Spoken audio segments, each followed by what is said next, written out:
ବିଲରେ ପଶିଲା ନିକେଲ ମାଟି, ଚାଷୀ ମୁଣ୍ଡରେ ଚଡ଼କ। ଯାଜପୁର ଜିଲ୍ଲା ସୁକିନ୍ଦା ବ୍ଲକ ଅନ୍ତର୍ଗତ ଖଣି ଅଞ୍ଚଳରେ ଚାଷକୁ ନିର୍ଭର କରି ଚଳୁଥିବା ଚାଷୀମାନଙ୍କ ମୁଣ୍ଡ ଉପରେ ଅଚାନକ ଚଡ଼କ ପଡ଼ିଛି। ଲଗାଣ ବର୍ଷାରେ କାଳିଆପାଣିଠାରେ ଥିବା ସୁକୁରୁଙ୍ଗି କ୍ରୋମାଇଟ୍ ମାଇନ୍ସର ମାଟି ଡମ୍ପ ଭୁଷୁଡ଼ି ପଡ଼ିଥିଲା।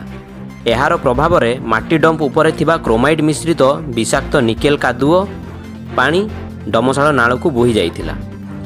ଉକ୍ତ ନିକେଲ ମିଶ୍ରିତ କାଦୁଅଗୁଡ଼ିକ ଡମଶାଳ ନାଳରେ ବୋହିଯାଇ କଲରଙ୍ଗିଠାରେ ଥିବା ଚେକ୍ ଡ୍ୟାମ୍ ଭିତରେ ଜମା ହୋଇଥିଲା।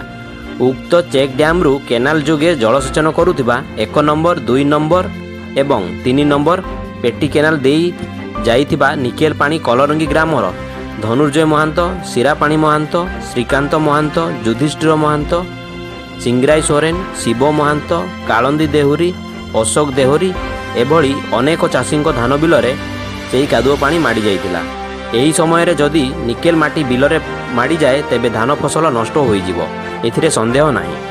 ଶହ ଶହ ଚାଷୀଙ୍କ ଧାନ ବିଲରେ ନିକେଲ ମାଟି ମିଶି ଯାଇଥିବାରୁ ଫସଲ ପ୍ରଭାବିତ ହେଉଥିବା ଆଶଙ୍କା ରହିଛି।